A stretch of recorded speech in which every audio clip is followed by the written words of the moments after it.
Everyone. Happy Sunday. It is Sunday, November 26th.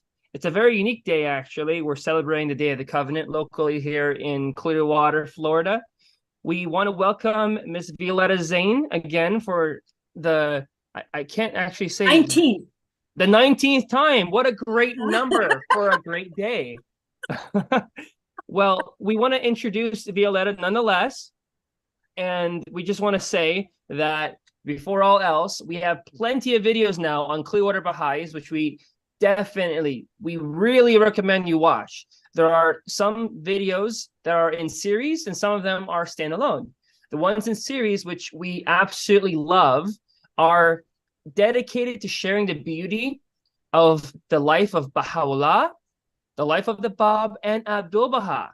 We're working on another one for Shoyi Effendi, but until that, we're just letting you all know those three are amazing and they're in series. So you can go from the beginning of their life to the end of their life. And it's all found on, in addition to our YouTube channel, Clearwater Baha'is, it is on theutteranceproject.com.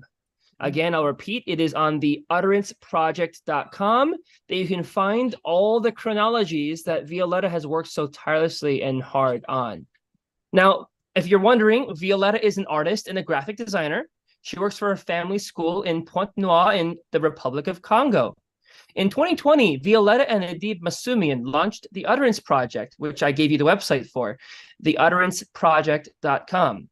It's a YouTube channel as well and a website dedicated to sharing the beauty of the utterance of Baha'u'llah, the Bab, and Abdu'l-Baha in the original Persian or the Arabic, with English subtitles and transliteration. Now, as I mentioned these chronologies, we have videos that are online in Clearwater Bahai's YouTube channel or here on the Facebook page, the Baha'i Center of Clearwater. We've posted these videos so that all of you can learn about these lives of these central figures of the Baha'i faith.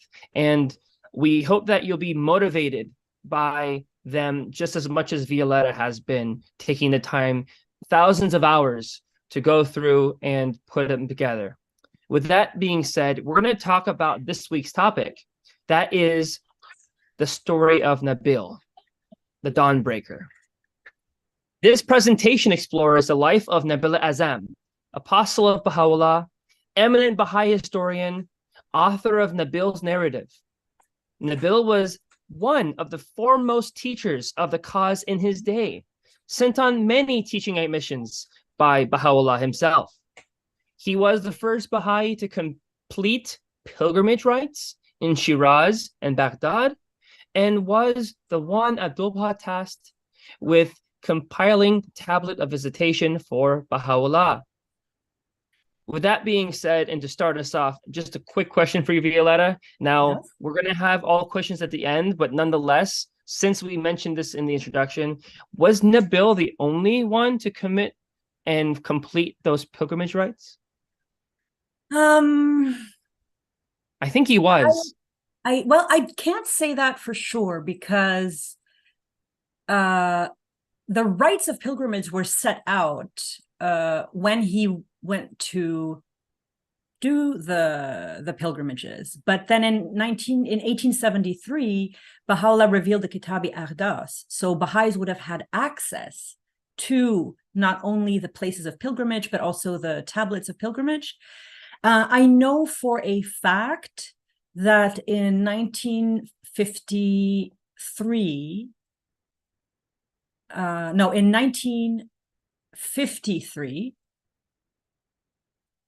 in 1944, sorry. The Guardians sent specific instructions to the Baha'is in Iran to gather in Shiraz, and as a large group, they completed the pilgrimage according to the pilgrimage rites set out by Baha'u'llah. So we cannot definitively say that he was the only one. We can definitively say he was the first one. Thank you so much for that, because that a lot of thought and consideration went into that, and a lot of us will probably get the idea maybe he was. So we understand that he definitely was the first, but he probably wasn't the last. I wouldn't say that, yeah. we appreciate it greatly. Yeah. So with that being said, we want to thank everyone for being here today to be participants and walk through this with us. And Violetta, again, thank you so much for being here. And Of course. the PowerPoint is showing on the screen, so I think we're ready. Is it showing? Yes. So we see, I see an image on the screen of the Storytelling Sundays. Okay, great. That's the main image. Thank you all for being here. It's so nice to see everyone again. It's wonderful to come to Clearwater. This is my second home. I love everyone here, and I love what they're trying to do for the faith online. It's such exciting work and innovative work. So this is the 19th Storytelling Sunday that we have together. And we're going to be talking about Nabíl. And John did a phenomenal job of explaining a little bit about the variety of who Nabíl was. He wasn't just the author of the Dawnbreaker. Adding to these wonderful things that John mentioned about his life, that he was the first to complete pilgrimage according to the pilgrimage rites set out by Baha'u'llah. He was also an apostle of Baha'u'llah. And John mentioned he was the foremost teacher of the faith. Baha'u'llah sent him on almost 10 specific teaching missions, and some that were not teaching missions. One that brought him to Egypt, looking for Haji Mirza Haydar Ali. He was imprisoned, and his teaching was responsible for the first Christian in history to accept Baha'u'llah. So without further ado, we're going to start with part 1, Nabíl's early years in Persia between 1831 and 1854. First, about Nabíl's ancestry. Nabíl's ancestors for 4 generations were Arab nomads who lived and traveled in eastern Khorasan and paid their annual taxes to the Afghan emir in Kandahar. After their nomad days and a break with the Afghan emir, Nabíl's ancestors then settled in Kirman, the largest province of Persia in the central mountain ranges of the country. Nabíl's full name was Yar Muhammad, son of Ghulam Ali, son of Husseini Arab, and he was born on the 29th of July, 1831, in the village of Zarand, where he was thereafter known as Mullah Muhammad-i Zarandi. He received a traditional education when he was a child, and as a boy, he learned the Quran, and he would travel more than 400 miles with his father from Zarand to the holy city of Qom in Persia to listen to religious discourses. He worked as a shepherd in his youth, hence the image here of a shepherd in Central Asia. Nabíl would tend to his flock, and he would also pray and chant holy verses. At night, he would lie on the ground, contemplating the heavens, and from his earliest youth, Nabíl was through and through a spiritual and poetic soul. In fact, Nabíl's fame as a poet began in his early childhood. At the age of 12, Nabíl's family took him to a sage named Abdu'l-Baha. The wise man asked Nabíl to compose 12 poems in praise of the 12 imams, and Nabíl returned 2 days later with the poems. As a child, Nabíl frequently recited passages from supplications of the Imam Ali and other imams, translating them into Persian and praying for guidance. We know from Abdu'l-Baha that he was deeply learned, wise, and eloquent, and that one of his great traits of character was that he was very resilient, something that would greatly assist him in his service to the faith in years to come and in decades to come, when he would be faced with great persecutions and tests. Nabíl was so gifted with eloquence, in fact, that Abdu'l-Baha described his capacity as a gift like a crystal stream and called his native genius pure inspiration.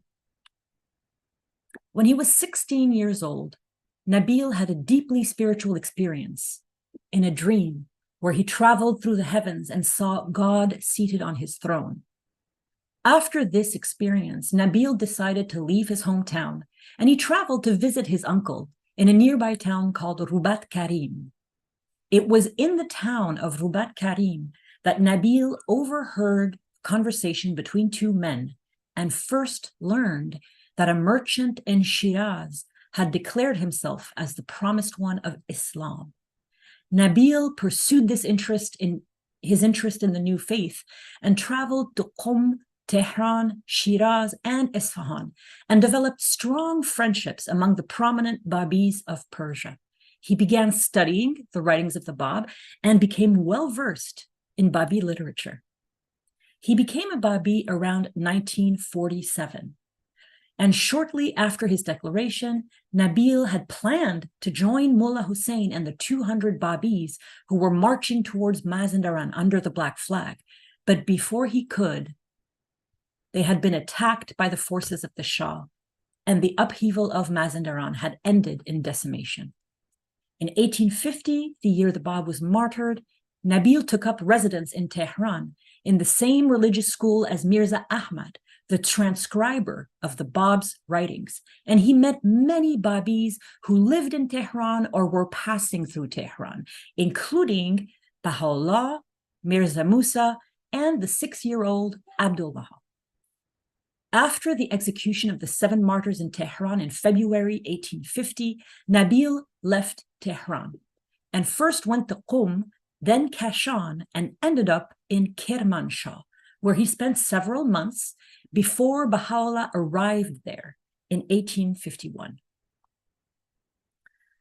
The prime minister, after the martyrdom of the Bab, had encouraged Baha'u'llah to leave Persia for some time. Baha'u'llah decided to leave for Karbala, Iraq. In August 1851, he would spend 8 months around the holy shrines of Shia Islam.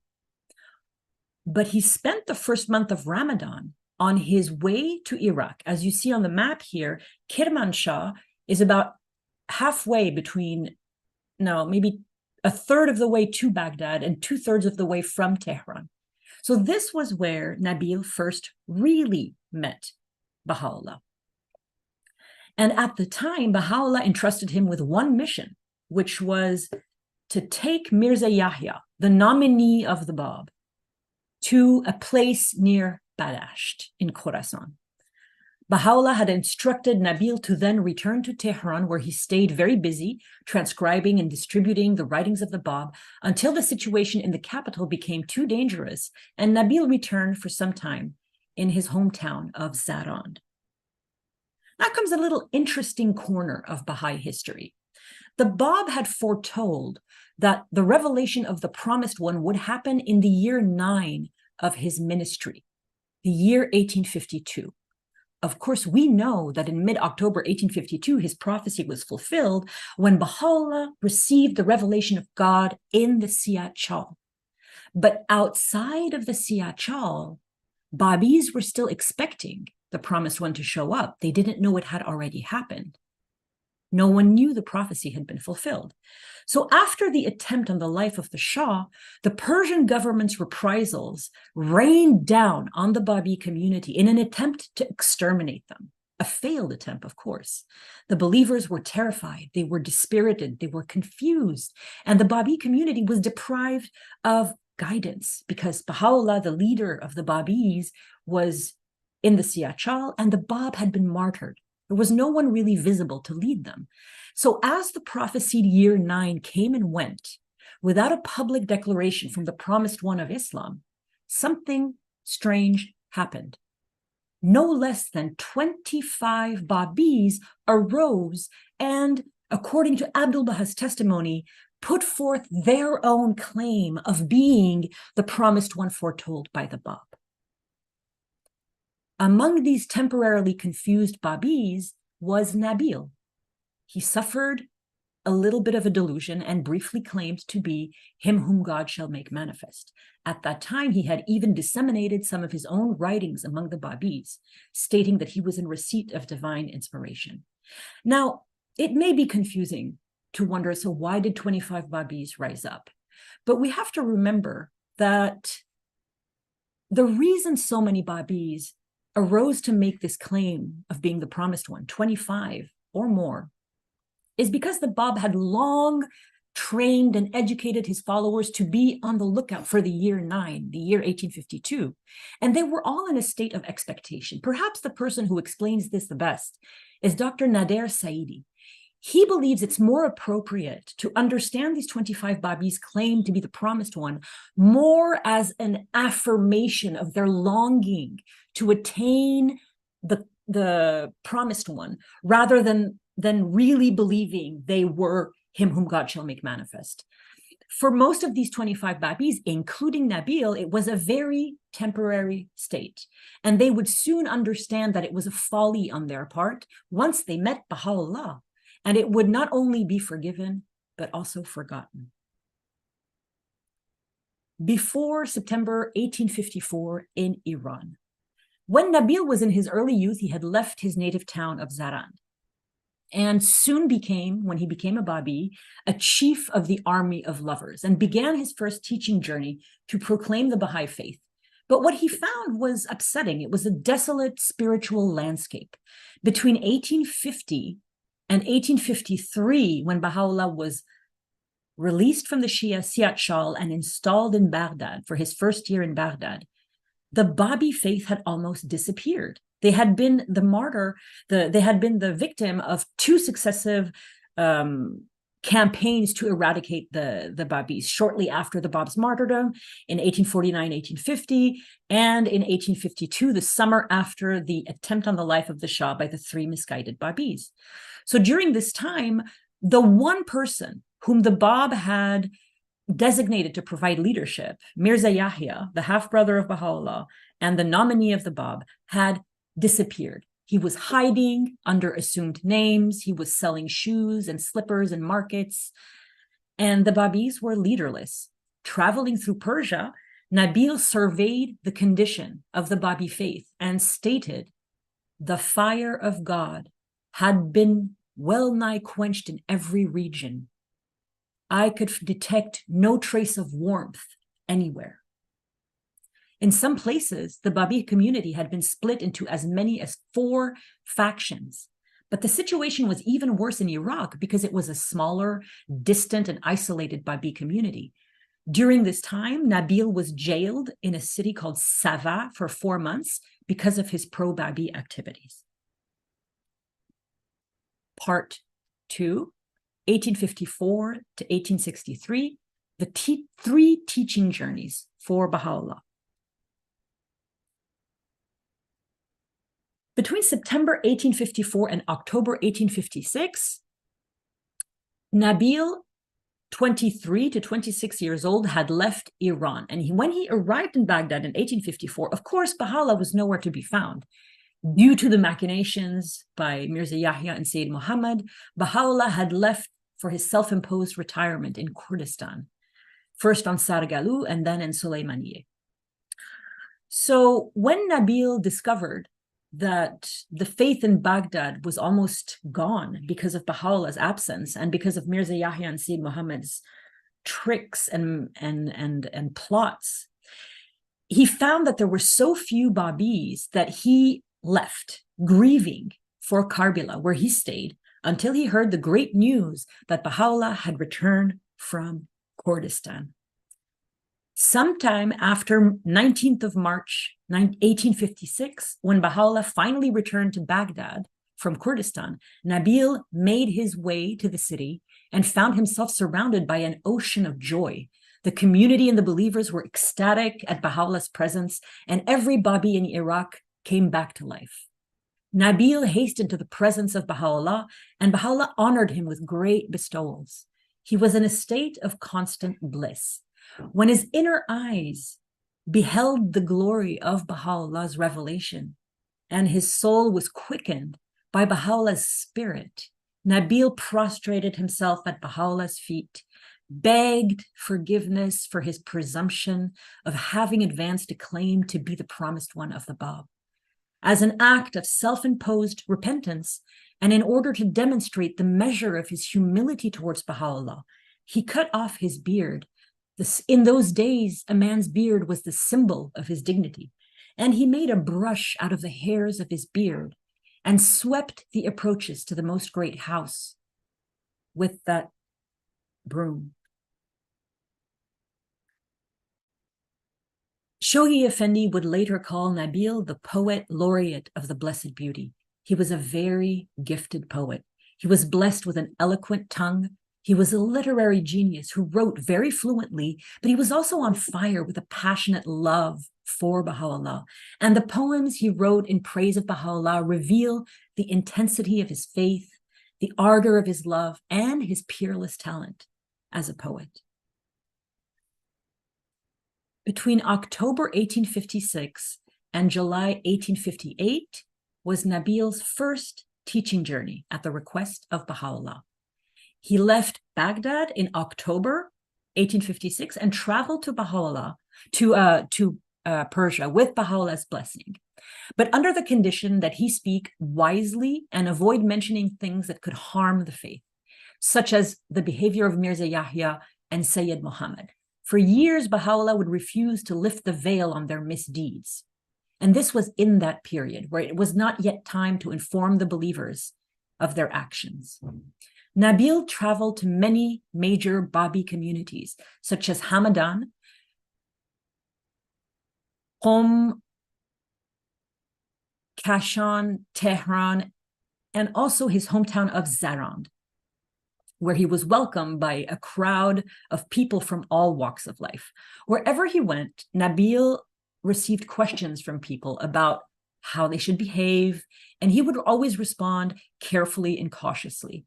After Zarand, Nabíl eventually returned to Baghdad. But all during his travels during this first teaching journey, he spoke eloquently about Baha'u'llah's character and virtues. On 19 July 1858, Nabíl returns to Baghdad. At this point, the hidden words had been revealed. And this is important because the way that Baha'u'llah welcomes him is extremely wonderful. He entered the Most Great House at dawn and was assigned a room on the outer side of the house. Nabíl secluded himself in his room, occupied with prayer and contemplation before meeting Baha'u'llah, until he was finally summoned in the late afternoon. Nabíl entered the basement of the Most Great House and almost passed out when he beheld the majestic figure of Baha'u'llah before him, surrounded by an air of power and authority. Nabíl tried to prostrate himself, but Baha'u'llah stood up and he was unable to complete the movement. Then, when Nabíl tried to kiss Baha'u'llah's hands, Baha'u'llah prevented him and asked him about his teaching journey in Persia before reciting an Arabic hidden word for Nabíl. And the Arabic hidden word that Baha'u'llah recited for him was number 62 and reads, "O son of man, many a day hath passed over thee while thou hast busied thyself with thy fancies and idle imaginings. How long art thou to slumber on thy bed? Lift up thy head from slumber, for the sun hath arisen to the zenith. Haply it may shine upon thee with the light of beauty." After this, Baha'u'llah recited another passage to Nabíl on the importance of reliance on God for everything. And Nabíl was so affected by Baha'u'llah's revelation and his kindness that he felt like the experience was almost otherworldly. And when he was dismissed, he felt like he had been recreated. Nabíl was joyful and his spirit lively, and he was endowed with a new enthusiasm, intense fervor, and a power of spiritual attraction that he removed his light headscarf, took off his shoes, and plunged into the Tigris River to cleanse himself. He returned to the Most Great House intoxicated with the wine of divine love, and took over from a Badí who was sweeping the approach of the house to sweep it himself as an expression of his humility.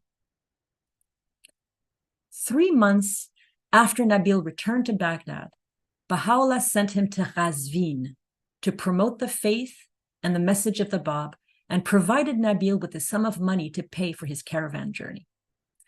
When Nabíl arrived in Kermanshah, he spoke about Baha'u'llah's greatness and then continued on to Hamadan before finally arriving in Ghazvin. In Ghazvin, the Baha'is had split into several factions, and Nabil met with everyone and conveyed to them Baha'u'llah's instructions and counsels. That day, Nabil was about to leave Ghazvin, and a Baha'i ran up to him and told him to please stay because his mother had just had a premonitory dream that Nabil would be attacked by a crowd. So Nabil stayed an additional 40 days in Ghazvin, then left for Tehran. After his visit to the capital, Nabil also went to visit his family in Zaran to bid a last farewell to his father. And on March 21st, 1858, Nabil began his return trip to Baghdad, where he arrived in July 1869. After his second teaching trip, which had lasted 9 months, Nabil spent about 18 months in Baghdad before Baha'u'llah sent him on his third teaching journey back to Persia to teach new souls about the faith and deepen the Babis in their understanding of the cause. In this journey, Nabil would travel through the towns of Yaqubiye, Khanikain, Kangavar, Sultanabad, Qom, Narak, Badkan, Kashan, Ardistan, Esfahan. Returned to Sultanabad because the spirit he'd encountered there was so touching and the qualities of the Baha'is were so beautiful. And eventually he made his way back to Baghdad, arriving there on 18 September 1861. Between 1862 and 1863 was Nabil's fourth teaching journey for Baha'u'llah. He arrived in Baghdad in September 1861. Baha'u'llah welcomed him back and then asked him to return to Persia because in all his time traveling, he had not visited the province of Fars, where Shiraz is located. So Nabil left Baghdad immediately for another proclamation journey, joyful and obedient. He must have left in early 1862 because he traveled through Hamadan and Sultanabad, the city he had so much liked on his third teaching journey, where he arrived on March 19, 1862. And he stayed one night before traveling to Kashan, Ardistan, Esfahan, and finally to Shiraz, the goal of this particular teaching journey. In Shiraz, Nabil spent all his energy teaching the faith, and news spread rapidly of his arrival and the new teachings he was bringing. Haji Mirza Sayyid Muhammad, one of the maternal uncles of the Bab, invited Nabil to his home. There was some opposition in Shiraz, but Nabil prevailed. After his stay in Shiraz, Nabil left for the village of Saidi, where he stayed 3 days, then Neriz, where he stayed a while before returning to Shiraz and making his way back to Baghdad through some of the same cities, Kashan, Qom, Saveh, Sultanabad, Hamadan, and Kermanshah. Finally, he arrived very close to the declaration of Baha'u'llah in April 1863. During these 4 teaching journeys, so I've put the maps for each of those teaching journeys on this slide, all 4 of them, Nabil met men and women from all walks of life. Women who had met Tahireh, of course he would meet them, they would be behind a veil. Sheikhs who wanted to learn more about the faith, enkindled Babis who had been broken and confused, but were seeking inspiration, which they received from Nabil. Baha'u'llah kept sending Nabil on these special missions for the rest of his life. And in this way, Nabil was able to render a great service to the faith as one of Baha'u'llah's most trusted emissaries. And also, because he traveled so often, sometimes through the same cities, he was well known. By 1863, there are some of these cities where Nabil had traveled 4 times. Baha'u'llah once remarked that it was because he had advised Nabil with such wisdom that his teaching journeys were so effective. He kept coming back to the source every time and had so many interviews with Baha'u'llah. So when he spoke, it was coming almost directly from the source. It was during his extensive travels for the faith at the behest of Baha'u'llah that Nabil met eminent Babis and later Baha'is and began keeping meticulous notes in his interviews with them, collecting carefully and methodically and systematically their testimonies of the early days of the faith during the ministry of the Bab, which would later turn into Nabil's narrative, his crowning achievement. Part 3, 1863, the Declaration of Baha'u'llah. Nabil returned from his 4th teaching journey and was in Baghdad on the 27th of May, 1863, 5 days after Nowruz, when Baha'u'llah revealed the Lawh Malakul Quds, the Tablet of the Holy Mariner, an anguished and heartbreaking lamentation predicting his future tests and trials. Mirza Agha Jan emerged from the tent of Baha'u'llah in the Mazra-e Vashash, a beautiful farm on the outskirts of Baghdad, which Mirza Musa had rented for his brother since his return from Kurdistan. This image is not the Mazra-e Vashash. It is just a beautiful image of the outskirts of Baghdad and the river Tigris that I found online. That is a symbolic illustration for this place Baha'u'llah loved so much. When Mirza Agha Jan chanted the Tablet of the Holy Mariner, Nabil recalled oceans of sorrow surged in the hearts of the listeners when the Tablet of the Holy Mariner was read aloud to them. It was evident to everyone that the chapter of Baghdad was about to be closed and a new one opened in its stead. Shortly before the 22nd of April, 1863, a gathering was held one evening in the Most Great House.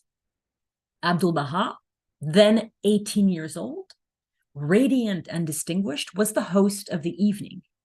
A number of believers from Baghdad and Karbala were present, including eminent Babis such as Haji Sayyid Javadi Karbilai, who had known the Bab from childhood, Sheikh Sultan, who had been the Iraqi Babi sent to bring Baha'u'llah home from Soleimaniye, and Saya, the messenger of the Bab. After dinner, the assembled believers began to chant tablets of Baha'u'llah, and the atmosphere became deeply spiritual. Their hearts were filled with divine love, and their souls were so illuminated with the light of this new day on the approach of the revelation, the declaration of Baha'u'llah, that when they chanted this messianic tablet recently revealed by Baha'u'llah, its hidden mysteries became so obvious to them, and the atmosphere turned to almost rapture and excitement. Without warning, the door of the room where they were opened, and Baha'u'llah entered majestically, holding in his hand a small vial of rose water. He greeted his companions and bade them not to disrupt their meeting. He told them that he had felt the spirituality of their gathering and had come to anoint them with rose water. After graciously anointing every Baha'i, Babi/Baha'i with rose water, Baha'u'llah left. But that was the climax of the entire evening, and intoxicated as they were with the wine of his presence, no one could sleep. Nabil would later say that the like of that night, the eye of creation had not seen. Nabil was one of the few people who was also present physically during the declaration of Baha'u'llah in the Garden of Rizwan. During the 12 days of Baha'u'llah's stay in the garden, each dawn, the gardeners would pick the roses lining the 4 avenues and pile them in the center of Baha'u'llah's tent. The heap of fresh-cut roses was so high that Baha'u'llah's companions gathered in the tent to drink their morning tea with him were unable to see each other across it. Every morning, Baha'u'llah would gather roses from the large pile with his own hands and entrust them to the companions he dismissed from his presence going back to Baghdad, asking them to deliver the roses on his part to Arab and Persian friends in Baghdad. On the 27th of April, 1863, Nabil was standing guard outside of Baha'u'llah's tent. As midnight approached, he saw Baha'u'llah emerge from his tent and pass in front of where his companions were sleeping, then pace up and down the moonlit flower-bordered avenues of the garden. The nightingales were singing so loudly that only those right next to Baha'u'llah could hear his words. Baha'u'llah continued to walk until he paused in the middle of one of the avenues and observed, "Consider these nightingales. So great is their love for these roses that sleepless from dusk till dawn, they warble their melodies and commune with burning passion with the object of their adoration. How then can those who claim to be afire with the rose-like beauty of the beloved choose to sleep?" Nabíl stood watch for 3 nights and circled around Baha'u'llah's tent. Every night he passed in front of the tent and he found Baha'u'llah awake. Every day, all day long, he found Baha'u'llah constantly engaged in conversation with his endless stream of visitors coming from Baghdad. Baha'u'llah, the Holy Family, and the exiles that accompanied them left Baghdad on 3rd of May, 1863, on the 12th day of Rizvan, to begin their long march towards Istanbul. 19 days after their departure, on the 22nd of May, 1863, a rumor reached the Baha'is in Baghdad that Baha'u'llah's caravan had been attacked by Kurds who had carried away everything they could. Nabíl knew in his heart that the rumor was false, but he nonetheless put on the garb of a dervish and began walking to rejoin the caravan, which he did on the 21st of June, 1863, in what is today Turkey, in a town called Madanimis, copper mine, where he arrived on the 21st of June. Part 4, Public Proclamation in Persia, 1863, 1867.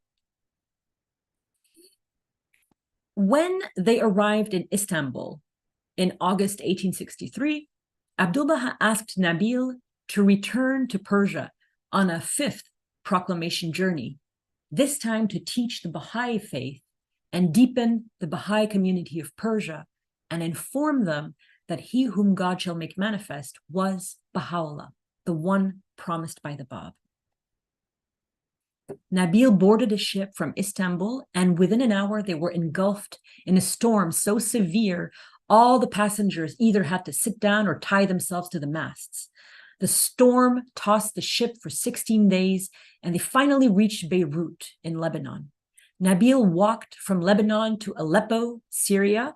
You can see it on the map here. It's northeast of Beirut, and then due east to Mosul, Iraq.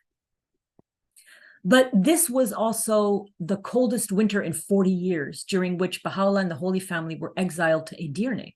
It was the coldest winter in 40 years between Istanbul and Edirne. It was also the coldest winter in 40 years in where Nabíl was. So his feet froze. The frostbite caused him to cry out in pain until he could fall asleep. And he dreamt that Abdu'l-Baha was holding a tray of dates, this dried fruit famous in the Middle East, and telling him, "This is a gift from Baha'u'llah, and he wishes you to partake of it." When he woke up, Nabíl could feel the dates in his mouth, and the pain from the frostbite was miraculously gone.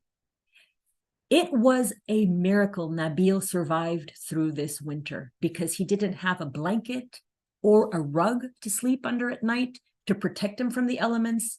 He survived on a piece of bread and a cup of tea every day. But by March 1864, Nabíl was in Mosul, Iraq, making his way towards Persia. Nabíl traveled through Persia for a little less than 2 years, beginning with a visit to Isfahan in the spring of 1864, where he entered a gathering of poets reading poems by Tahir. Someone challenged Nabíl to compose a poem in the same style, and within an hour, Nabíl astounded the friends by composing a poem of 19 verses in exactly the same style as the one by Tahir.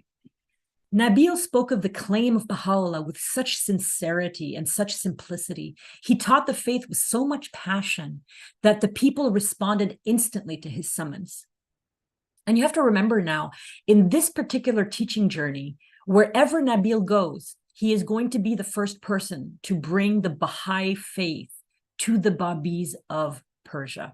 He will be the first person that people learn from, that Baha'u'llah is him whom God shall make manifest, the promised one of the Bab. So this is a very historic teaching journey. After Esfahan, Nabil traveled to Qum and Tehran, Takur in Mazandaran, the ancestral region of Baha'u'llah, and his hometown of Zarand, where he learned his father had passed away since his last visit. Nabil also visited Ghazvin, Zanjan, and Tabriz, and a year later spent extended stays in several towns. He also returned to Tehran in 1866, where a surprise was waiting for him. Around the 20th of February, 1866, Mirza Muhammad Ali Qaini, the nephew of Nabíl-i-Akbar, told Nabil there was a package with his name on it, and Nabil joyfully and hurriedly went to retrieve it. Baha'u'llah had revealed a tablet in honor of Nabil, instructing him to proclaim the new Baha'i religion openly and to reveal what he had witnessed of Mirza Yahya and Sayyid Muhammad's actions and their mischief in Baghdad, which he had previously asked Nabil to conceal. 2 days later, on the 22nd of November, 1866, another package arrived from Baha'u'llah with another tablet in Nabil's honor stating, "Proclaim the message to east and west of the earth. Be thou as a flame of fire to mine enemies and a pillar of light to his loved ones, so that from one side thou mayest appear as a radiant light and from the other as a gleaming dawn." Included in the package from Baha'u'llah was also a tablet in the form of a prayer revealed by Abdu'l-Baha. As a result of Nabil's proclamation at Baha'u'llah's request, almost all of the Babis of Persia became Baha'is at this time.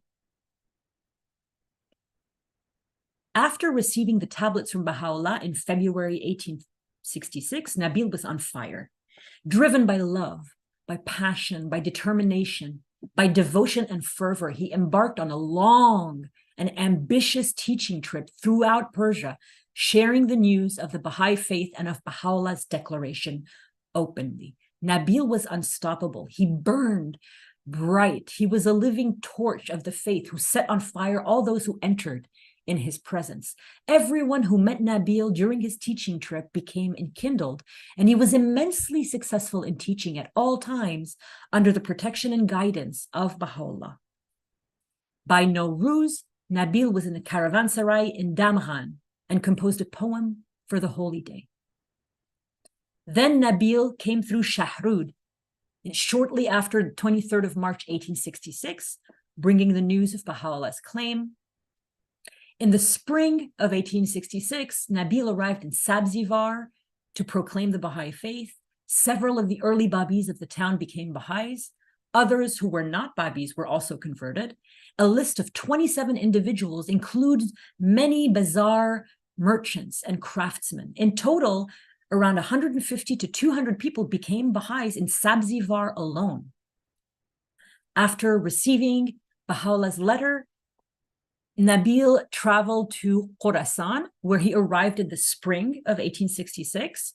It was in Khorasan that Nabil instituted the greeting Allahu Akbar, God is the most glorious, which had then adopted by the followers of Baha'u'llah. This new greeting replaced the old traditional Muslim greeting Allahu Akbar, God is the greatest, which had until then been used by the Babis. Now the Baha'is had a different greeting that would differentiate them. With this new greeting, Nabil helped to create a new Baha'i identity that was definitely separate from Muslim culture and from covenant-breaking Babis and called Azalis, who still followed the Babi faith, and they refused to recognize Baha'u'llah as him whom God shall make manifest. They considered Mirza Yahya the successor of the Bab. The majority of Babis in this province became Baha'is. Nabil arrived in Nishapur in March 1866, where he was invited to be a guest in the home of the 16-year-old Badí, who in 4 years' time would be martyred after having delivered the tablet of Baha'u'llah to Nasruddin Shah, the Lahe Sultan. Badí, pictured here on the left in his youth in Nishapur, and pictured on the right immediately before his martyrdom by a photographer of the Shah, after he had delivered the Lahe Sultan. Bahi was the son of Abdu'l-Majid Shal-Furush, a dealer of shawls, and one of the rare survivors of Sheikh Tabarsi. Abdu'l-Majid confided in Nabíl during his visit in 1866 that he was deeply disappointed in his son. Badí was a tall, gangly teenager who was so unruly and wild that he was the despair of his family. And he was so estranged from the faith that the Babis of Nishapur worried that he would eventually give them up. So Nabíl called for Badí and asked him to be his host during his stay in his home. Nabíl began deepening Badí on the faith and recited for him verses of Baha'u'llah's Ode to the Dove, which he had composed in Sulaymaniyeh. Badí gradually became attracted to Baha'u'llah and to the faith and began weeping through the night as he and Nabíl recited verses from the Quran. This astonished the family of Badí, who had never wished for anything but for him to become firm and steadfast in the faith. One morning, Badí prepared the tea for his guest and left for town, and his father, Abdu'l-Majid, came in to speak to Nabíl, saying, "I have never heard him weep before. I am prepared to serve him if he remains steadfast in the cause." Nabíl replied, "This young man is now involuntarily captivated by the presence of the Lord. You must let him be." Badí wanted to accompany Nabíl to Mashhad, but his father wanted him first to finish his studies and then study the Kitab-i-Iqan and copy it by hand before going on such a journey. After Nabíl had left Nishapur, Badí left for Baghdad to meet Baha'u'llah with his father's blessing. His father gave him some money and a beast of burden, and Badí was on his way to a series of momentous adventures, which would soon lead the teenagers to be recreated by Baha'u'llah in the most great prison and enter the annals of the faith as one of the greatest Baha'i heroes of all time. About April 1866, Nabíl arrived in Nishapur and had his important meeting with Badí. And after that, Nabíl left for Mashhad.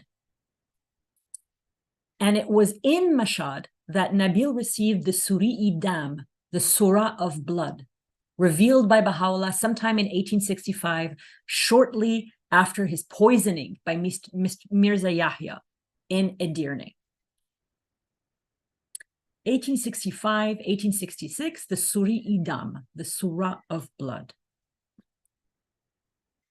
The Suri-i-Dam, the Surah of Blood, contains many celebrated passages concerning the greatness of Baha'u'llah's revelation, as well as teaching advice and exhortations to Nabíl. In this tablet, Baha'u'llah expounds upon the nature of his exalted revelation and as the sufferings and persecutions which were heaped upon him by a perverse generation. This is a short excerpt from a much longer one of the Suri-i-Dam, translated by Shoghi Effendi himself in Gleanings from the Writings of Baha'u'llah, which shows the depth of Baha'u'llah's suffering at the hands of his enemies. How bitter the humiliations heaped upon me in a subsequent age on the plain of Karbila. How lonely did I feel amidst thy people. To what a state of helplessness I was reduced in that land. Unsatisfied with such indignities, my persecutors decapitated me, and carrying aloft my head from land to land, paraded it before the gaze of the unbelieving multitude, and deposited it on the seat of the perverse and faithless. In a later age, I was suspended, and my breast made a target for the darts of the malicious cruelty of my foes. My limbs were riddled with bullets, and my body torn asunder. Nabíl recited Baha'u'llah's Suri-i-Dam to a gathering of 60 believers, announced Baha'u'llah's full claim dramatically took a copy of one of Mirza Yahya's books and threw it in the fire, inviting all those present to accept Baha'u'llah. Nabil stated that the community in Mashhad immediately began using the greeting, Allahu Akbar. After Nishapur and Mashhad, Nabil traveled to Durabad to announce Baha'u'llah's claim there. He also proclaimed the faith in Khoshamkhar, Yaman, Birjand, and wherever he was.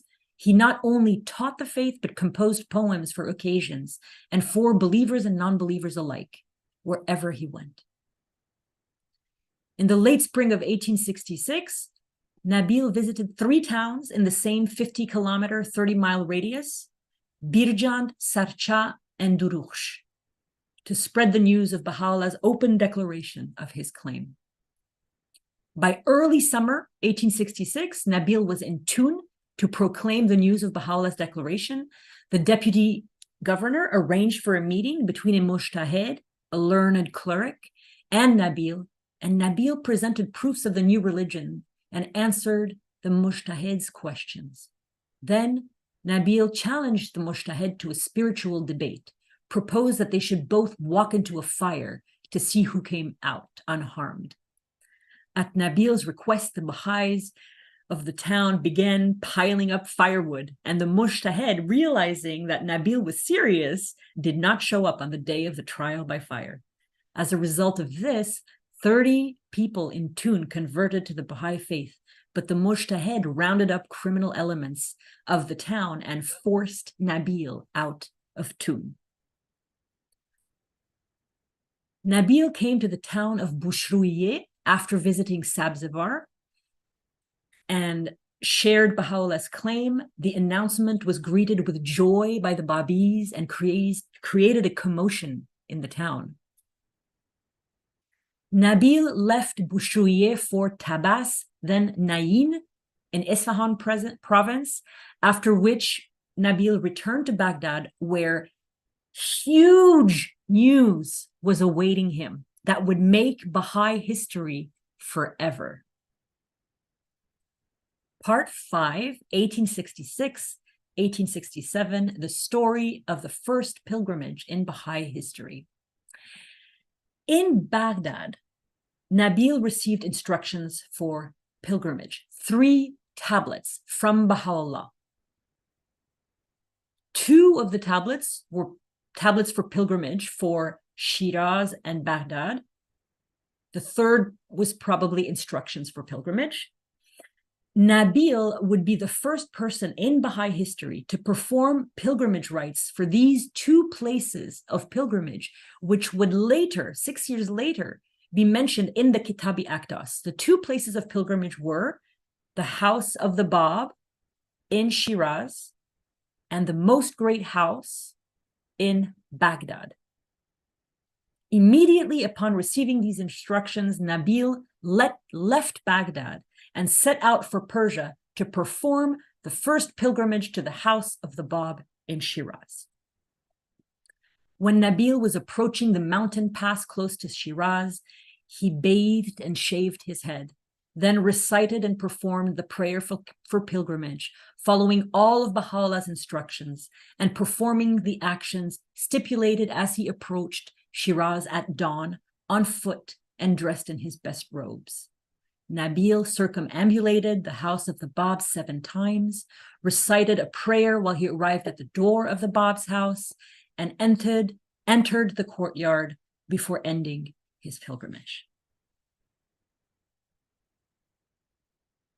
During his stay in Shiraz, Nabil shared the pilgrimage prayer for the house of the Bab with the believers, who organized a series of feasts in his honor. Nabil visited the home of Agha Mirza Agha and proclaimed the joyful tidings of Baha'u'llah's declaration to the believers of Shiraz. Now, a little note, the next vignette is undated. We don't know when exactly it happened, but it is symbolically placed here because it's a very important story. And because this is the first time Nabil visited the city of Shiraz after Baha'u'llah's declaration, I made the editorial decision to place the story here. On one of his visits to Shiraz, Khadija Begum, the wife of the Bab, was seated behind a curtain and heard Nabíl inform the Baha'is in the room that Baha'u'llah was the promised one of the Bayan, the one promised by the Bab, he whom God shall make manifest.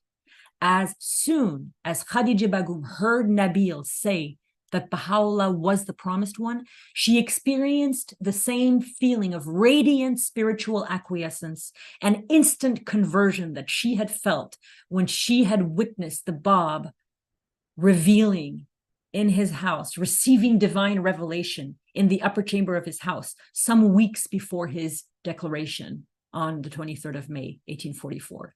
She had instantly recognized the Bab and converted to the Babi faith at that point. And now she had instantly converted to the Baha'i faith upon hearing the name of Baha'u'llah. Khadija Begum instantly put her forehead on the ground in adoration for Baha'u'llah and whispered to her nephew, Agha Mirza Agha, offer at his sacred threshold my most humble devotion. She would later tell Munir Hanum, who was traveling through Shiraz on her way to the Holy Land, that I did not hesitate for a moment, and my submission was instantaneous and total. Khadija Begum would stay in close touch with Baha'u'llah for the rest of her life, the next 20 years until her death, writing him many letters requesting his advice on decisions. After completing his pilgrimage in Shiraz and proclaiming the faith to the Babis of that city, Nabíl returned to Tehran and began making his way back towards Baghdad, proclaiming the faith through Hamadan and Kermanshah, among other places. Nabíl arrived around Nowruz 1867 in Baghdad and performed the pilgrimage to the most great house of Baha'u'llah, step by step, reciting prayers, prostrating until he reached the gate of the most great house. And so he had just completed the first pilgrimage in Baha'i history at the holy houses of the Bab and Baha'u'llah. Part 6, Adrianople and Egypt, 1868. After his immensely successful teaching trip throughout Persia, and after successfully completed the first two pilgrimages in Baha'i history, Nabíl traveled to Adrianople, returning to Baha'u'llah's presence for further instructions. And he must have arrived very, very shortly before one of the most dramatic episodes in the history of the faith, the most great separation between Mirza Yahya and Baha'u'llah. He played an active part in this on behalf of Baha'u'llah. Mirza Yahya had categorically refused Baha'u'llah's claim to be the promised one, announced by the Bab. And although he had agreed to meet Baha'u'llah and settle the issue in a public debate at the mosque of Sultan Salim in Edirne, he failed to show. That discredited him, of course. Nabíl attempted to deliver a message to Mirza Yahya on the part of Baha'u'llah, setting a new date for their public debate. But Mirza Yahya refused delivery of the letter, and Baha'u'llah was forced to expel Mirza Yahya from the Baha'i community, sealing his fate as a covenant breaker. Nabíl, ever the meticulous historian, kept that unopened tablet from Baha'u'llah to Mirza Yahya that he had refused delivery for. He kept it sealed and fresh as the day it was penned for 23 years. During his stay in Edirne, Nabíl also seized the opportunity to interview Mirza Yahya on Mirza Musa, Mirza Musa, the brother of Baha'u'llah, the faithful brother of Baha'u'llah, on the events of the early days of the faith.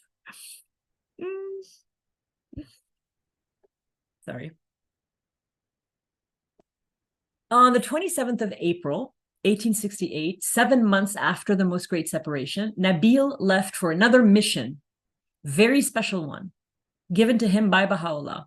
It was important and it was very sensitive. Baha'u'llah was sending Nabíl on a mission to Egypt to appeal to the Khedive of Egypt, the Ottoman governor of Egypt, because it was at the time in the Ottoman Empire, on behalf of Haji Mirza Haydar Ali and the 6 Baha'is who had been incarcerated in Cairo.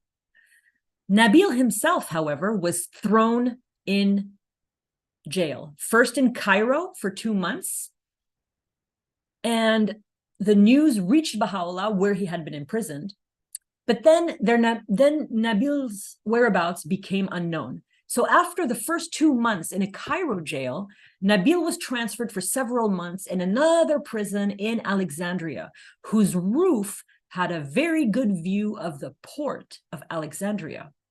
And that is where Nabil was when the rest of the story continues. During his detention in Cairo, several months before Alexandria, Nabil had a dream of Baha'u'llah several times. And in the dream he had, on the 6th of June, 1868, Baha'u'llah had told him in the dream, within the next 81 days, to thee will come some cause of rejoicing. On Thursday, the 27th of August, 1868, around sunset, the 81st day after his dream, Nabil was standing on the roof of the prison and saw Agha Muhammad Ibrahim Nazir, the steward of the Holy Family, walking by. He called out to him. Agha Muhammad climbed up to meet Nabil on the roof of the prison and informed him that Baha'u'llah and his family and the exiles were on their way to Akka. They were in a ship that was docked in Alexandria. While he was in prison, Nabil had taught the faith to a Syrian Christian physician called Dr. Faris Effendi. Dr. Faris Effendi had become a devout Baha'i, and most importantly, the first Christian to become a Baha'i. Nabil and Faris, of course, could not leave the prison to enter Baha'u'llah's presence. So they both wrote letters to him and asked a friend, a young Christian watchmaker named Constantine, to deliver them to Baha'u'llah aboard the ship. Nabil set down on paper the entire story of his imprisonments and included poems he had composed in prison. We see the historian here. Faris Effendi, too, wrote a very long and devoted and also a very perceptive letter to Baha'u'llah. Nabil and Faris Effendi watched from the rooftop, and they were absolutely heartbroken to see that Baha'u'llah's ship had sailed away before he had received their letters. Suddenly, the ship hove to. It's a ship way of saying stopped. You don't say a boat stopped. You say it hove to. Then they saw Constantine aboard a rowboat, able to board the steamship on which Baha'u'llah was, and handed the envelope to Baha'u'llah, to one of the attendants of Baha'u'llah, who handed it to Baha'u'llah. After reading parts of Faris Effendi's letter to the believers on the ship became so excited, with so much spiritual joy at this wonderful news.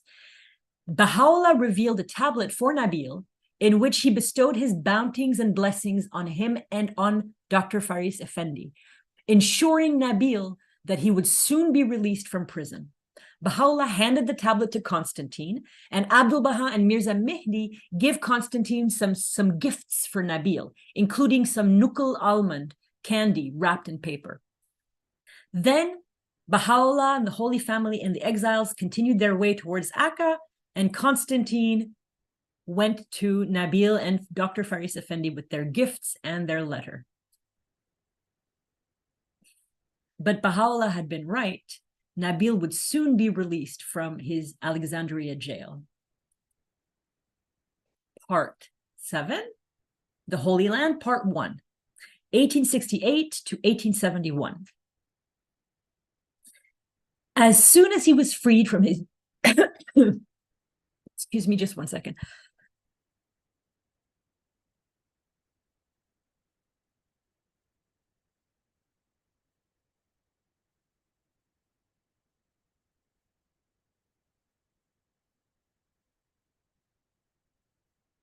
I'm so sorry. Just need some water. As soon as he was freed from his jail from Alexandria, exactly as Baha'u'llah had promised, Nabíl immediately set out for the Holy Land and arrived in Akka at a time when the prison conditions were such that the gates of the Most Great Prison were shut tight and all the roads to Baha'u'llah were closed off. Nabíl had arrived at the gate of the Most Great Prison disguised as an Uzbek. But Sayyid Muhammad, the Antichrist of the Baha'i revelation, had asked the guards for a room above the gate to the city to warn them about arriving Babis. He recognized Nabíl and betrayed him to the guards, saying that he wasn't Uzbek, he was actually a Persian man, and he had come to visit Baha'u'llah. So on this first attempt of Nabíl to meet Baha'u'llah in the Most Great Prison, the Ottoman authorities expelled him before he could even come close. Okay. At this point, when he had been expelled from the Most Great Prison, Nabíl retired to the town of Safad before settling in Haifa, where he made a little home for himself in a cave on Mount Carmel. In that cave, he lived totally isolated from society, utterly alone, and communed with God morning and night, lamenting and chanting prayers. He lived as a recluse, waiting only for the doors of the Most Great Prison to open. He managed to enter Akka again at the end of October 1868 and stayed for 3 days before being expelled again. Nabíl went back to his cave on Mount Carmel, and he also roamed the countryside in the Sea of Galilee, Hebron and Nazareth for 4 months. In February 1869, he was able to enter and remain in Akka longer than he had in his previous attempt, but he still couldn't enter the presence of Baha'u'llah. 4th time's the charm. Between the 21st of March and the 9th of June, 1870, Nabíl was able to spend 81 days in the Most Great Prison in the presence of Baha'u'llah, entering the presence of Baha'u'llah nearly every day.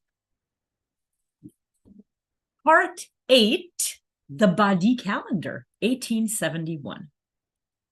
This image is 361 days. I created this asking an artificial intelligence to create Persian mosaic patterns, and I arranged them to show the perfection of the Badí calendar. This is the Badí calendar without the intercalary days, without the 4 or 5 extra days that make it 365 days, to show that it is the most perfect arrangement of a calendar year that exists in the world, because the rest are months of 27 or 28 days in the lunar calendar, or solar months of 30 or 31 days, and then one month has 27 or 28 days. But the Badí calendar is 19 months of 19 days, 361 days with 5 or 4 intercalary days. The Badí calendar was instituted by the Bab himself between 1847 and 1849 in a book called the Kitab-ul-Asma, the largest revealed book in the history of religion at 500,000 words. Immediately after leaving the Most Great Prison, Baha'u'llah was living in the house of Malik in the Christian southwestern part of Akka. And sometime around January or February 1871, Baha'u'llah asked Nabíl to transcribe the text in the Kitab-ul-Asma that the Bab had revealed regarding the Badí calendar. At the time, 1871, the Baha'is did not have a uniform way of measuring time, which is why Baha'u'llah asked Nabíl to codify the Badí calendar. The Bab had left spiritual guidelines for the organization of the calendar, but he had left the actual specifics up to Baha'u'llah. It could not be used until it was codified and certain questions answered. The first questions that needed to be answered was, when did the Baha'i dispensation begin? Most people at the time were operating under the assumption that the Baha'i cycle, the Baha'i revelation, and the Baha'i dispensation began on the 22nd of April, 1863, when Baha'u'llah declared his mission. But Nabíl was very conscientious. So he went to Baha'u'llah and he asked Baha'u'llah, when does the Baha'i cycle begin? And Baha'u'llah surprisingly told him 23rd of May, 1944. So there was now one element to anchor the calendar. The second element was, well, when does it start? When's the first day of this calendar? The Bab had instituted that each Baha'i year in the Badí calendar should begin on the vernal equinox, or Nowruz, which falls either on the 20th of March or on the 21st of March, depending on things in the heavens. So the other thing the Bab had decided was that the months should be 19 days, and the year should be 19 months. He had given the names of the months and the days. He also had grouped the months in the calendar according to the different elements. And he had ordained the first month of the year as the month of fasting. But he had said and decreed that the Badí calendar was dependent on the acceptance and good pleasure of Baha'u'llah. Because the Bab had not specifically defined where the intercalary days, the leftover 4 or 5 days in the year, should be, it was Baha'u'llah who named these days the days of Ayyam-e-Ha and ordained that they should be placed immediately prior to the month of fasting. It would be Abdu'l-Baha during his own ministry who would later institute the 9 holy days of the Badí calendar. Part 9, 1871 to 1887, the Holy Land, Part 2. In 1878, the eminent Baha'i Haji Muhammad Tahiri Malmiri arrived on pilgrimage. Nabíl lived near the White Market in the same neighborhood as Baha'u'llah's younger brother, Mirza Musa. This is a view of Akka in the early 20th century. So it was in Nabíl's home that Haji Muhammad Tahir met the 2 future covenant breakers, Mirza Ziaullah and Mirza Badiullah, and he became very depressed when he met them. His soul became sad. Although he was in a state of mental turmoil on meeting them, he noticed Nabíl was very used to their negative energy, and he was able to act normally around these 2 people who would later break the covenant and cause immense sorrow to both Abdu'l-Baha and to Shoghi Effendi. During these years prior to the ascension of Baha'u'llah, we have many pilgrim notes stating that the believers often gathered in the home of Nabíl in Akka, and the future covenant breakers, including Mirza Muhammad Ali, were among them. Because of Nabíl's continued residence in Akka, we even have records of pilgrims writing to him to request pilgrimage, asking him to ask Baha'u'llah on their behalf for pilgrimage. That's how much of a staple of Akka life Nabíl was. He spent the rest of his life in the Holy Land. It's a very funny story. Before I tell this story, I have to tell you that in Arabic or Persian, bil means spade. And this is a picture of a 19th century spade. The story will make sense. When the Garden of Rizwan was being prepared for Baha'u'llah, sometime before 1877, all the resident Baha'is of Akka lent a hand in raising the level of the island so that it would not flood, and working on the soil to transform it into a garden, into the verdant isle of Baha'u'llah. One day, Nabíl visited the Garden of Rizwan construction site and found all the Baha'is busy working. One of the Baha'is called out to Nabíl, "Pick up a spade and help us. Pick up a bil and help us." Nabíl said, Nabil, so his birth name, Nabil, was Mullah Muhammad Izarandi, but Baha'u'llah had bestowed on him the title Nabíl. So when this man called him and said, pick up a spade, pick up a bil, come and help us. And he said, Baha'u'llah has prevented me from working with a spade because he called me Nabil, no spade. I love this joke so much. I kind of want to say it again, but I won't. Something absolutely extraordinary, my friends. In September 1879, Baha'u'llah steps foot in Bahji for the first time. After renting the mansion of Bahji, Abdu'l-Baha had prepared it for Baha'u'llah and members of his extended family, and they began moving in. When the preparations were completed, Baha'u'llah left the house of Abud, where he had been staying, 2 hours after sunset on a September evening of 1879, and was accompanied by his amanuensis Mirza Agha Jan. He rode his white donkey to Bahji for the first time. Our two little favorite spies, Nabil and Haji Muhammad Tahiri Malmiri, they spied Baha'u'llah leaving Akka 2 hours after sunset on his donkey, and they said, oh, we're just going to follow him. So they did. They followed him, and they wanted to offer prayers and circumambulate the mansion because they knew what a significant moment this was. Baha'u'llah was moving into Bahji. When they arrived, Baha'u'llah entered the mansion, which was lit by a single large 3-wicked oil lamp. In order to circumambulate, Haji Muhammad and Nabil approached the mansion but found themselves face to face with a packed crowd. Now, I've tried to illustrate this in a very abstract way in this image.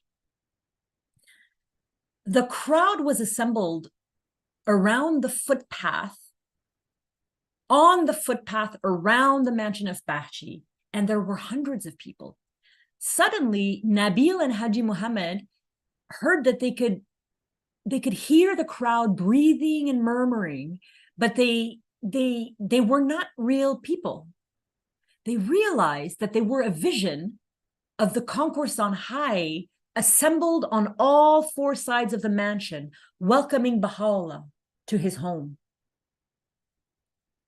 So they walked 30 steps away from the mansion, and they circumambulated in a muddy field, but they could still feel the presence of the holy crowd. Then they prostrated themselves on the ground in front of the mansion's gate, and they returned to Akka. On their way back, they were caught in a torrential rain, and they almost didn't make it into Akka because they arrived 4 hours after sunset, right at the moment when the guards were locking the gate. No one could come in or out after that. It was a gated city.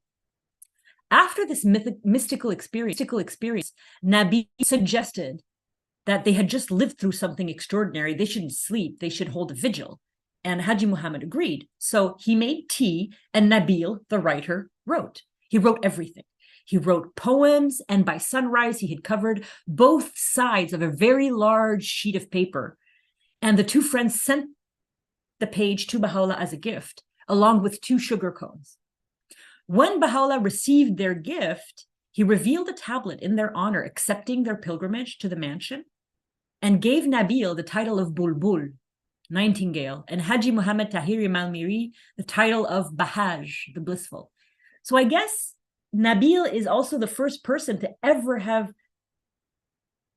completed pilgrimage at the mansion of Bahji, which I hadn't realized until just this second.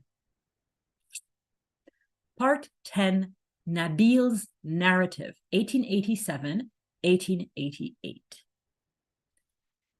These are beautiful images that are from the Dawnbreakers, the English translation of Nabil's narrative.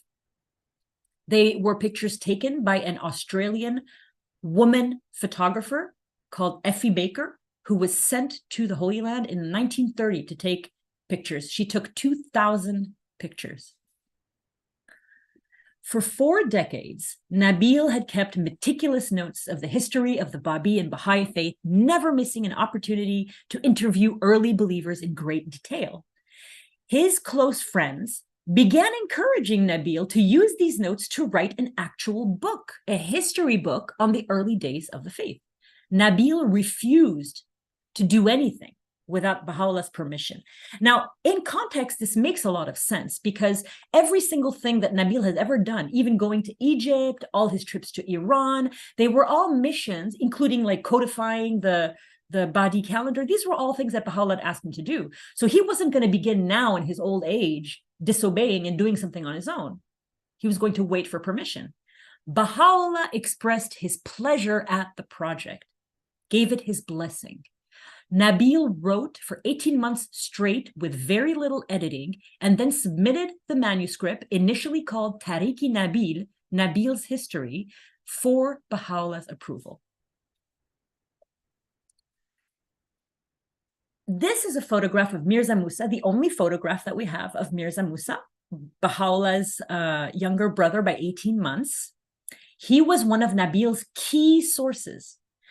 He was one of the earliest Babis in the world after the Letters of the Living. The Letters of the Living were the first 18. And then after that, very close to them is Baha'u'llah and Mirza Musa, because the Bab had sent Mullah Hussein on mission to Tehran to find Baha'u'llah. And then at the same time, he had spread the Letters of the Living out in Persia, in Iraq, and in India, and told them, go. But he hadn't yet told them openly, proclaim openly, get believers. But they had to be very discreet about it. But Baha'u'llah and Mirza Musa were one of the earliest Babis immediately after the Letters of the Living. So he had been there for all of these important events for 43 years. His eyewitness accounts were so instrumental in the writing of the narrative that Nabíl thanked Mirza Musa specifically in his acknowledgements. Baha'u'llah encouraged Nabíl in the important work of writing the Nabíl's narrative. He revealed 2 tablets in his honor, which gave Nabíl very clear instructions about the narrative. Baha'u'llah advised him to neither exaggerate nor understate, and neither expand descriptions needlessly, nor minimize the importance of certain events. Nabíl received Baha'u'llah's corrections and approval on the manuscripts 10 months later. In his own preface to the Dawnbreakers, to Nabíl's narrative, but the Dawnbreakers in English, Nabíl's spirit of pure devotion is so evident, and his submission to Baha'u'llah's good pleasure is so clear. At this stage of my narrative, I was privileged to submit to Baha'u'llah much sections of my work as I had already revised and completed. How abundantly have my labors been rewarded by him whose favor alone I seek, and for whose satisfaction I have addressed myself to this task. He graciously summoned me to his presence and vouchsafed me his blessings. I was in my home in the prison city of Akka, and I lived in the neighborhood of the house of Aghai Kalim, Mirza Musa, when the summons of my beloved reached me, that is the 7th of the month of Rabiut Thani of the year 1306, December 11th, 1888, I shall never forget. Abdu'l-Baha Rihya Khanum published a wonderful essay before she was married to the Guardian in the 1932-1934 edition of the Baha'i World on a very important theme, the theme of the Dawnbreakers, which had that year just been released by Shoghi Effendi in English with copious notes, chapters, additional information, work of art, a masterpiece in the original Persian and a masterpiece in the recreation Shoghi Effendi completed of it in English. In this article, which the title of this article was The Reflorescence of Historical Romance in Nabíl's Narrative, Rihya Khanum brings out what makes Nabíl's narrative so special. Most particularly, the way that Nabíl brings to life the Bab and the early heroes and heroines of the faith, Letters of the Living and martyrs, not just in their deaths, but in their lives, in their very souls. In the words of Rihya Khanum, the dusty roads of Persia, winding amidst its rocky hills and wind-swept plains, become familiar highways in our own minds, down which we follow with love and tender adoration the green turbaned, slight figure of the Bab, led by his cavalcade of guards who loved him so dearly and so devotedly they begged him to escape from their custody. Or we accompany Qurratul Ain Tahire in her howdah, traveling from city to city and raising a call no woman had ever dared to proclaim before in the lands of her bondage. Ruhiya Khanum makes an interesting point. She says that Nabíl is at his most lyrical, as at his best as a writer and storyteller when he speaks about Baha'u'llah and the Bab.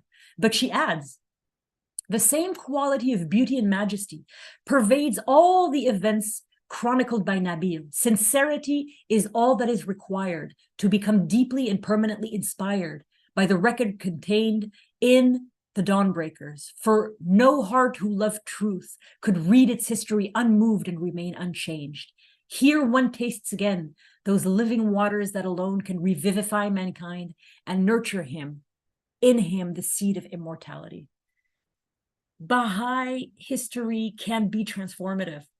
That's why the friends at Clearwater have such an emphasis on history in their videos. Why they've invited me to come speak 19 times about Baha'i history, because Baha'i history can transform humanity. I really believe that.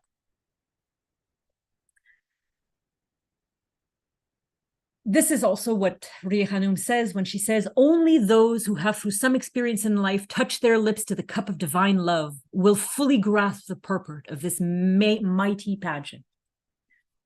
And becoming fired with that same zeal that pervaded those Dawnbreakers will carry on and establish that vision for hope for the world for which they died. Now, just a note before I finish this chapter on Nabíl's narrative, the corrected notes of Baha'u'llah, which came 10 months after Nabíl submitted to him the manuscript for the Dawnbreakers, is lost to us forever. It was among the papers that were stolen by Mirza Muhammad Ali on the day of the Ascension of Baha'u'llah, which is now the topic of our last part. Part 11, the Ascension of Baha'u'llah, 1892. At noon on Tuesday, the 10th of May, 1892, Baha'u'llah summoned Nabíl to his presence and spoke to him for half an hour. At times seated, at times pacing his room, vouchsafing on his loyal and devoted follower infinite bounties. It was to be Nabíl's last audience with Baha'u'llah. This is the room in which Baha'u'llah passed away in Bahji. 29th of May, 1892, the Tablet of Visitation for Baha'u'llah. Nabíl was inconsolable after Baha'u'llah's ascension, but Abdu'l-Baha approached him nonetheless and asked him to render one important service. Asked him for a timeless favor that would forever enter the annals of the Baha'i faith and become part of our Baha'i identity. Abdu'l-Baha asked Nabíl to select excerpts from the writings of Baha'u'llah and compile them to form a completely new tablet, the Tablet of Visitation for Baha'u'llah and the Bab, which we now say in commemoration of holy days and during visits to their holy shrines. Nabíl, with his unparalleled literary skill and the sensitivity of the poet, excerpted 4 gorgeous paragraphs from 4 individual, relatively unknown tablets of Baha'u'llah in Arabic and created a work of great literary beauty that never reads like a compilation, which we know as the Tablet of Visitation. Nabíl also composed, shortly after the ascension of Baha'u'llah, a poem called Baha', which was translated by Edward Granville Brown, the British Orientalist, who met Baha'u'llah in 1891. Abdu'l-Baha confirmed that Nabíl had written that poem in a state of spiritual ecstasy.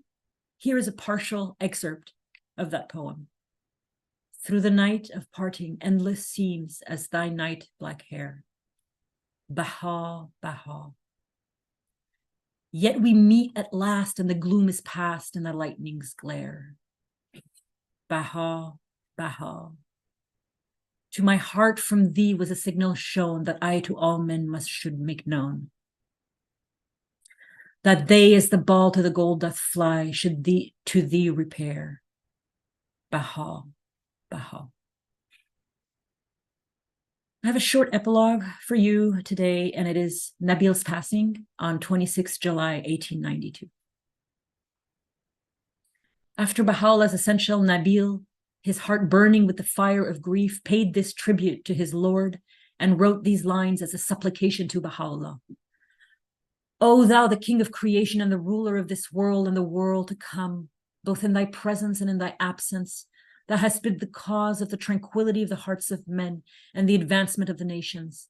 From the moment thou didst mount thy throne at the hour of the 2nd of Muharram, 1233, 12 November, 1817, until thy ascension to the realms of eternity, 8 hours after sunset on the 2nd of Dhul-Qa'dah, 1309, 29 May, 1892, a period of 77 years, less 2 months according to the lunar calendar.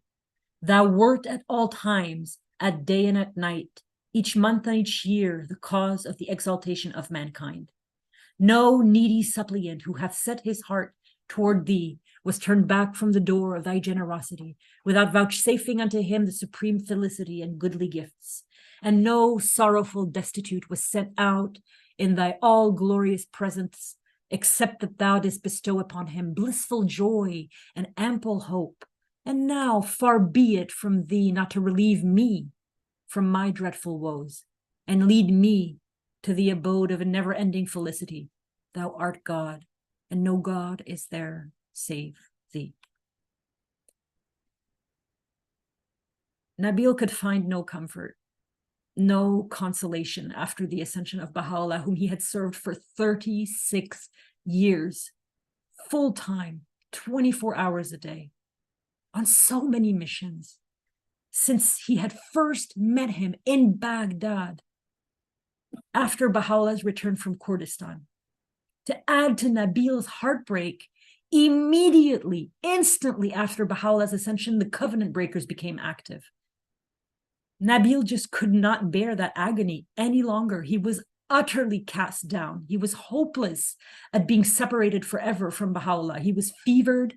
He was shedding tears. He was in such a state that anyone who saw him was bewildered at how much someone could hurt. Nabíl struggled for 2 months after the passing of Baha'u'llah, but he had only one desire: to lay down his life. Nabíl composed one last poem in honor of Baha'u'llah, and a verse from that poem reads, translated provisionally, "Reopen the path to the wounded heart. In this year of drowning, let me drown." Nabíl circumambulated the shrine where Baha'u'llah was laid to rest, wrote and sealed a letter addressed to Abdu'l-Baha, and in an act incredibly rare in the annals of the faith, Nabíl took his own life. He drowned himself in the Mediterranean almost exactly 2 months after the ascension of Baha'u'llah on July 26, 1892. In the words of Abdu'l-Baha in Memorials of the Faithful, he could suffer no longer. His longing was a flame in him. He could stand in the fiery pain no more. And so he became king of the cohorts of love, and he rushed into the sea.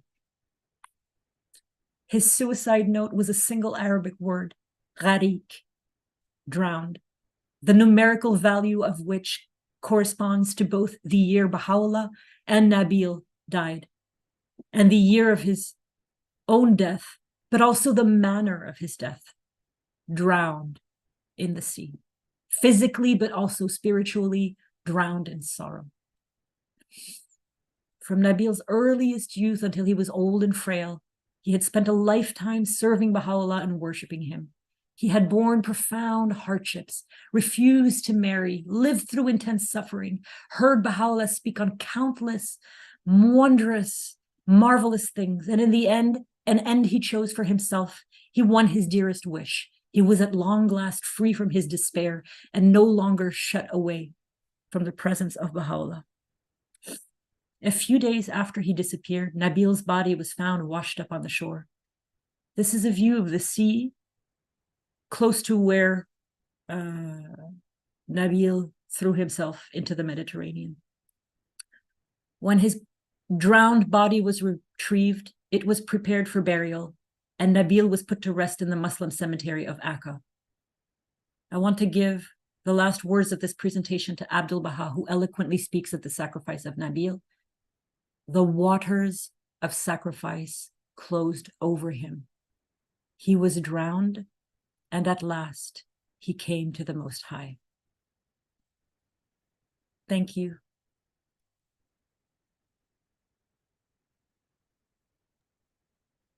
Thank you so much. This was yet another beautiful presentation. We really appreciate it, Violetta, that you went through the effort to put together this presentation. It did not take a short time, I imagine. It took a long time. Many hours. I worked on this for a couple of months. A couple of months. Mm-hmm. Well, could we say it was upward of 1,000 hours? Oh, no. Well, no. Nowhere near that. Well, all the other works you've done have been thousands and thousands of hours. You have to stop counting hours after a little bit. Now, I know that I spoke very long. I know that speakers don't usually speak this long, but I'm so sorry about that. But I would love to hear if anybody has any questions about Nabíl or any clarifications. I have a question. Yes, Norbert. Hi. Comment ça va? Ça va, merci. Et toi? Pas mal. Merci. It's interesting that this presentation happened just after one of my dear friends lent me Bahá'u'llah's book, King of Glory. Oh, yeah. Because I had read Taherzadeh's 4 volumes, so I wanted to read Bahá'u'llah's book. And, I learned something new each time I go through any of those volumes. So just a couple days ago, I read about Nabíl escorting Mirza Yahya. Was it to Iraq? No, I think it was to Badasht, to Khorasan. Then what happened is that Nabíl left him and went back to Tehran. And then Baha'u'llah went to Karbala for 8 months, came back. The assassination attempt on the life of the Shah happened. Baha'u'llah was in prison for 4 months, and then he was sent to Iraq at his request because Russia had agreed to receive him, but Baha'u'llah wanted to go to Iraq. And 2 months after he arrived in Iraq, Mirza Yahya resurfaced. Actually, before that, because he resurfaced in Kermanshah, actually. And he asked Baha'u'llah for money to start a business, and Baha'u'llah gave him the money. And then Baha'u'llah arrived in Iraq in April 1853. And in June 1853, Mirza Yahya showed up. And he took a new name and started selling shoes in the bazaar again. Yeah. So I'm in trying to piece together what the Bab was had sort of just a quick point while Norbert's gathering his thoughts. We are going to be ending the session after this question, so we appreciate everyone's time. But yeah, Norbert, please. Oh, sure, thank you. So I'm curious if Baha'u'llah having Nabíl escort Mirza Yahya somewhere, it seems that Baha'u'llah knew ahead of time that Mirza Yahya was going to be a troublemaker. Does that make sense? Yes. Oh, they knew. Yeah. They knew. He was a figurehead, He was closely related enough to Baha'u'llah to take the attention. The idea was that he was supposed to take the attention away from Baha'u'llah, but he hid for 3 years, and so the attention was on Baha'u'llah. So he failed at everything. I just want to leave a note. Everybody, take my email from the chat. If you want to get a copy of this YouTube recording, I'll send it to you afterwards. But just send me an email because there's no time left now for me to get everybody's email and collate them. Yes, and that is again violettaz@gmail.com. The email for you to pose your question to is VIOLETTAZ